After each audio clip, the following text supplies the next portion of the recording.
Con su venia, su señoría, y de conformidad con los artículos 19 constitucional, 155 y 167 del Código Nacional de Procedimientos Penales, habiendo vinculado a proceso al ciudadano Ricardo Llosa, esta Fiscalía comparece a solicitar que se imponga la medida cautelar de prisión preventiva justificada.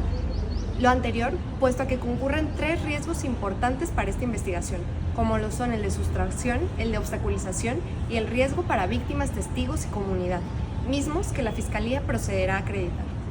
En primera instancia, y por lo que vea al riesgo de sustracción, su señoría se acredita debido a que del informe de UMECAS, en su punto tercero, se informa que el imputado ya había vivido 5 años en la ciudad de Chicago, en Estados Unidos, donde cuenta con familia numerosa, entre ellas su hermano Domingo, con quien mantiene una relación estrecha y de cuya entrevista se desprende esta información que señalo.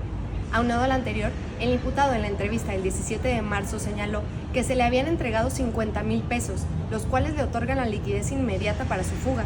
De esto se infiere que el imputado cuenta con los medios, el conocimiento, así como el soporte y la red familiar para habitar en un país distinto al cual reside. Aunado al anterior, el imputado cuenta únicamente con una dependiente económica, su esposa Alicia Carol, quien no cuenta con un trabajo estable en el municipio de Amanilco del Porvenir, por lo que nada le impide también sustraerse junto con su esposo. La defensa argumentará que el imputado no cuenta con una visa vigente. Sin embargo, su señoría, no podemos ser ingenuos ante la posibilidad de que este no es el único modo de cruzar a los Estados Unidos. Tan es así que entre 4 y 5 millones de mexicanos habitan de manera indocumentada este país. Aunado a lo anterior, el imputado cuenta con un pasaporte vigente, lo cual hace que Estados Unidos no sea la única opción de sustracción para el imputado. Asimismo, este cuenta con una casa propia, pero él es el único heredero, por lo que no debe de responderle a nadie si éste decide abandonarlo. Por todo esto, su señoría, y conforme al informe de UMECAS en su punto quinto, se acredita el riesgo de sustracción. Ahora bien, por lo que vea los riesgos de obstaculización y el riesgo en contra de víctimas, testigos y la comunidad, esto se acredita debido a que al momento de su detención, el imputado Ricardo Llosa advirtió que el presidente municipal se enteraría de este suceso, conforme a la entrevista ministerial del 17 de marzo. Esto es relevante, su señoría, puesto que en esta misma entrevista el imputado señaló que trabaja en la empresa de taxis Kundera, de la cual es dueño Tomás Kundera, quien es primo del presidente municipal, y conforme al dicho del propio imputado, estos mantienen una buena relación. Una persona, su señoría, que advierte con activar sus relaciones políticas no es alguien que pretenda colaborar de manera voluntaria en un proceso jurisdiccional, sino alguien que pretende intervenir en el mismo. Por esto, si se interviene en la investigación de la Fiscalía o con los testigos que comparezcan a esta investigación, se pone en riesgo a la comunidad, puesto que, conforme al informe de la UNESCO y de la Asociación Internacional de Fiscales, 9 de cada 10 homicidios en contra de periodistas quedan impunes. Y cuando se silencia la voz de un periodista, el precio lo paga la comunidad con su libertad de expresión, por lo cual es particularmente relevante que un caso como el que es en contra de Ana Rodríguez, periodista en activo al momento de su asesinato, no se obstaculice y que el imputado de verdad comparezca ante el proceso. Así pues, se acredita el riesgo de obstaculización y el riesgo en contra de víctimas, testigos y la comunidad, conforme a los artículos 169 y 170 del Código Nacional de Procedimientos Penales.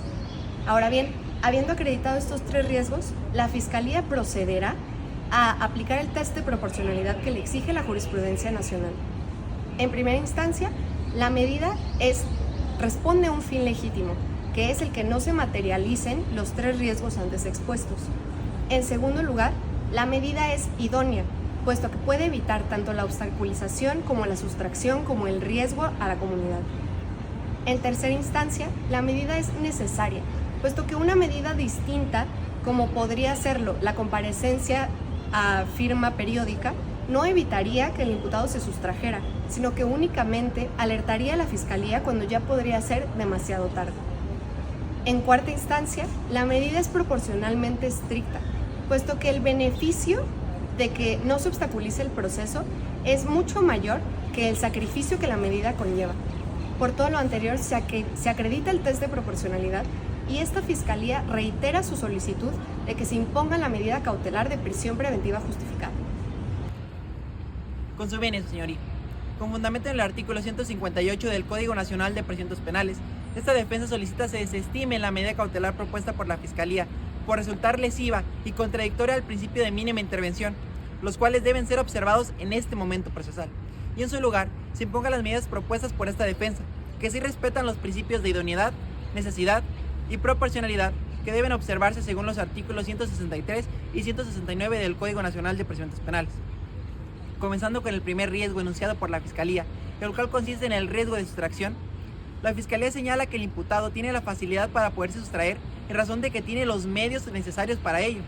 No obstante, la Fiscalía menciona que el imputado residió durante 5 años en el extranjero, pero esto, señoría, contrario a la apreciación que ha hecho mi contraria, fue a causa de una necesidad que tuvo el imputado, ya que él, con la persona con quien residía, su madre, falleció, conforme nos lo dice su propia entrevista que se encuentra en la carpeta de investigación. Eso entonces, quedándose él sin medios para poder mantenerse aquí en Amanilco del Porvenir, pero los cuales sí tiene ahora, tuvo que emigrar con su hermano Domingo. Vivió ahí durante 5 años, entre el año 2008 y el año 2003, y una vez que tuvo los recursos necesarios para poder volver, lo hizo. Y así nos lo dice la Unidad de Medidas Cautelares en el informe que se encuentra en la carpeta de investigación. El imputado desde el año 2013 no ha abandonado el país, y tanto es su desinterés por salir de nuevo que no ha renovado su visa, así como nos dice el mismo informe que le he mencionado. Ahora, la Fiscalía señala que el imputado tiene los recursos económicos para poder sustraer. Sin embargo, no ha citado ningún dato de prueba que sea suficiente ni idóneo para poder acreditar que aún disponga de ese dinero, ya que, como así nos lo dice el imputado en su entrevista que rindió y que se encuentra en la carpeta de investigación, eso es un dinero que generó a partir de deudas de su propio trabajo. Ahora, su señoría, hablemos de qué es lo que mantiene al imputado aquí en Amanilco del Porvenir. Existen 2 situaciones de arraigo que lo mantienen aquí. Arraigo, definido por el Diccionario Panhispánico del Español Jurídico, se refiere a los lazos reales que tiene una persona con el lugar donde vive, con las personas con quienes convive y con el trabajo que tiene. Comenzando con que aquí es donde tiene su hogar familiar. Desde el año 2013, conforme nos lo dicen las entrevistas de Alicia Carol, la entrevista del imputado, se conocieron ellos y se han casado, y el día de hoy forman un hogar aquí. Aquí es donde quieren asentar su familia. Esto es un arraigo que debe de observarse por este juzgador conforme al artículo 168 del Código Nacional de Procedimientos Penales. Además, aquí se encuentra su única fuente de trabajo, como nos lo refiere su entrevista ministerial del imputado. Aquí, él tiene un trabajo estable y es cómodo, el cual le será difícil poder obtener en cualquier otro lugar donde se encontrara. Estas 2 situaciones específicas no deben ser ignoradas por este juzgador, ya que son contrarias al principio de sustracción, son un motivo para poderse quedar en este lugar. Ahora, la Fiscalía ha mencionado un posible riesgo de obstaculización conforme a la interferencia de testigos en esta investigación, pero la Fiscalía nos menciona un dato de apreciación subjetiva que no puede ser apreciado por este juzgador como así lo propone la Fiscalía, ya que esta deviene de la propia entrevista del imputado. Según el imputado, tiene una relación directa con el presidente, pero esto no le da una facilidad para poder interferir con testigos, ya que no es una relación directa, sino con su jefe. Ahora, así nos lo dice el informe de la Unidad de Medidas Cautelares en su apartado último. El imputado no tiene relación alguna con los testigos ni víctimas de este procedimiento. Por tanto, no existe un riesgo de obstaculización a la investigación a través de la interferencia con testigos, como lo ha mencionado la Fiscalía. Ahora, hablemos de qué sí son las medidas que deberían de ponerse en este procedimiento, bajo los principios de idoneidad, necesidad y proporcionalidad. Esta defensa propone las que están previstas en la fracción primera y quinta del artículo 155 del Código Nacional de Procedimientos Penales, consistentes en la realización de una firma periódica que realizará el imputado en la comisaría de seguridad más cercana a su hogar cada 15 días, y también en la prohibición de salir sin autorización del país. Estas medidas son idóneas, ya que con ello se inhibe cualquier posibilidad del imputado para poderse sustraer de la justicia, y así se asegura su comparecencia en este procedimiento, conforme al artículo 153 del Código Nacional de Procedimientos Penales. Y esto es proporcional, ya que el sacrificio que hará el imputado no es mayor ni igual al riesgo que representa este en la carpeta de investigación. Con su venia, su señoría. La defensa intenta ampararse mediante los artículos 156 y 158 del Código Nacional de Procedimientos Penales. Además, nos menciona el artículo 20 constitucional, exigiendo medidas cautelares mínimas. Pero hay que recordar que el derecho del imputado no está por encima del derecho a la justicia para la víctima y el derecho a la protección para la sociedad frente al homicidio de una periodista. Su señoría, aplicar una medida cautelar flexible puede llevar, ante el perfil de alto riesgo del imputado, a obstaculizar el proceso. La defensa menciona en reiteradas ocasiones también el tema del arraigo, mencionando que desde que regresó de Estados Unidos no ha vuelto a salir del país. Pero ¿qué causa más grande para poder hacerlo que enfrentarse ante una pena altísima por el homicidio de una periodista mujer? Una pena que puede llevar desde los 25 hasta los 50 años de prisión. En base a esto, el artículo 168 del Código Nacional de Procedimientos Penales nos menciona que debemos de valorar el máximo de la pena y también la conducta del imputado durante este proceso. ¿Y cuál ha sido su conducta? Su conducta ha sido intentar sobornar a la oficial de policía Josefina March ofreciéndole dinero a cambio de que lo dejara ir. Su señoría, esto muestra una obstaculización al proceso y hacia la investigación. Por todo esto, la medida supera con creces el test de proporcionalidad. Es idónea, ya que es la única manera para poder neutralizar el riesgo de fuga real del imputado. Es necesaria, porque no existe otra medida cautelar para poder frenar a alguien con pasaporte vigente y capacidad de movilidad, además de ser proporcional, porque la libertad del imputado no está por encima de la protección a la sociedad y la justicia para la víctima. En base a esto, el artículo 19 constitucional, 153, 168 y 169 del Código Nacional de Procedimientos Penales, esta Fiscalía solicita que se imponga la prisión preventiva justificada. Es cuanto a su señoría. Con su venia. La Fiscalía nos habla acerca de riesgos procesales. Sin embargo, estos no solamente deben presumirse, sino que también deben probarse.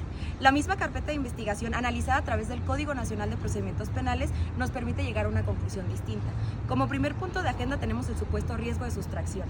La Fiscalía omite mencionar que el informe de UMECAS clasifica al ciudadano Ricardo Llosa como un riesgo medio. Además, trata de desestimar su arraigo, siendo este un elemento clave del artículo 168 del Código Nacional de Procedimientos Penales. Sí, se fue por necesidad, pero regresó por voluntad propia y desde el año 2013 no ha vuelto a salir del país. Es por ello que esta defensa trae a la palestra la fracción quinta del artículo 155 del Código Nacional de Procedimientos Penales, ya que él no tiene ni la necesidad ni la intención de salir del país. Ahora, en lo que ve al segundo riesgo, el riesgo de obstaculización. Se menciona por parte de la Fiscalía el supuesto acto de corrupción de mi defendido con la oficial Josefina March. Sin embargo, esto es un dato aislado. Tal es así que las autoridades competentes no han abierto una carpeta de investigación con este cohecho. Ahora, en lo que ve al tercer riesgo, que es el riesgo a testigos o pruebas. Su señoría, no se puede hostigar a quien no se conoce y no se puede alterar una prueba a la cual él no tiene alcance. Tal y como obra en el informe de UMECAS, el ciudadano Ricardo Llosa no tiene relación alguna ni con los testigos ni con los ofendidos. Es por ello que este riesgo se desacredita. Como conclusión, el poder hacer algo no es lo mismo que un estándar probatorio. Cualquier persona puede hacer algo. Sin embargo, el artículo 168 y 169 establecen que se necesitan datos precisos, no hipótesis. Con fundamento en el artículo 19 y 20 apartado B constitucional, el artículo 153, 155 fracción primera y quinta, 168 y 169 del Código Nacional de Procedimientos Penales, esta defensa reitera las medidas cautelares realmente idóneas, proporcionales y necesarias, las cuales se establecen en las fracciones primera y quinta del Código Nacional de Procedimientos Penales en su artículo 155.